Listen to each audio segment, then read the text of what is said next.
Well, good afternoon, our beloveds. We shall try again. There is so much novelty, so many points of creation that you all have not explored because it wasn't in the ether. It was not possible because the energetics didn't align, technology didn't exist, and your energetic imprint did not allow or predict these as opportunities. Think of the microwave if you are living in a cave as a cave dweller. As humanity and your DNA and your RNA grows and expands, we can now implement additional opportunities into the sphere of possibilities. And it requires that a few within the collective are attuned to these particular possibilities. A musician is aligned with new musical instruments, whereas an artist who paints is more aligned with the visual presentation. This means that as we bring about or support the implementation of new technologies or new possibilities, that those who are in the collective consciousness not be so restricted by fear and instead are really aligned with hope and curiosity and possibility. So for those of you who are out there pounding the pavement, beating the war drum, you are probably not going to be the ones who bring in these new technological advancements because you are fighting for, literally and figuratively, the survival of humanity. And there will be others who will be inspired to create fire through the rubbing of two mediums against one another to bring up a spark. And it will be that spark that will illuminate the future. For those of you who are new here, this is the Firefly Energy, inspiring illumination from within.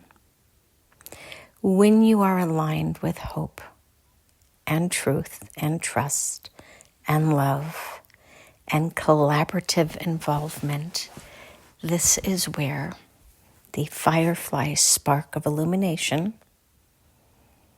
can expand, can grow, can develop, can bring about new technologies. So what does this mean?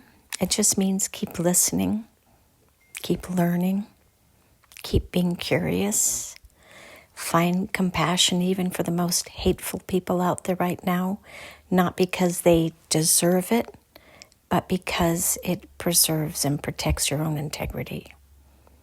You don't have to like them. You don't have to respect them, vote for them. But we would still ask that right now that you love with a compassionate heart the spirit, the soul, and the life's journey of everyone who is currently inhabited here, because everyone is simply playing out the part or the role that they were designed for when they incarnated. There is less free will now than you probably realize, because when your epigenetics are turned on, when your triggers are triggered, you operate out of a different part, which is a pre-programmed part, versus the active decision-making part. It is, simply put, a parasite of sorts that was implanted in you to bring about these times. The trauma is now arising And it is showing you what it looks like when it is cranked up to 50%. It's not even at 100%. And where do we get the energy and the sustenance to go forward? You just focus on getting through the moment, the hour, the day, and the week. To plan ahead for a year from now might be silly because you don't really know what the opportunities will be at that time. So really, truly focus on the now. Be present here where you are at, and focus not only on what is broken, but on what is whole and wholesome in your life as well. Hopefully your friends, your community, your loved ones, and what you have created to a certain extent, the inner circle. We have shared that what you have planted in your garden was going to bloom this year, and that is exactly what you are seeing. You planted these things many decades ago, many eons ago, and it is now bearing fruit, and many of you don't care for the taste or the texture of what you have produced. But it must occur right now in order for the implementation of radical change that is compassionate based, that is loving based, that is collaboratively based. For that to come around, these types of really difficult moments are oftentimes required because it is the only way to shift the collective consciousness to this new space, the Aquarian age. It is painful.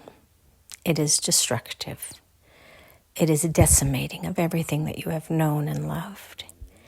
And it also is a very important part of the dark night of the soul, the journey that takes you to the underworld and brings you back up to the light once you have successfully accomplished, learned, integrated, and assimilated with what it is that you individually and collectively must learn during these really troublesome times. There is very little light that you see, so that means that you must become the light yourself. Do not rely on others outside of you. Find your own light bearer. Become the torch that may light somebody else's, but do not expect them to light yours right now because they don't know up from down, forward from back, left from right.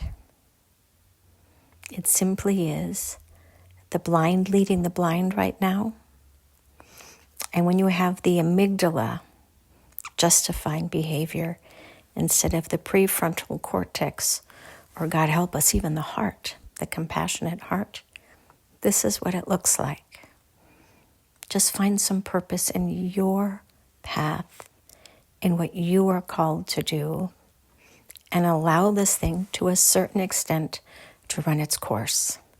If you are a warrior, you be a warrior, but for the collective.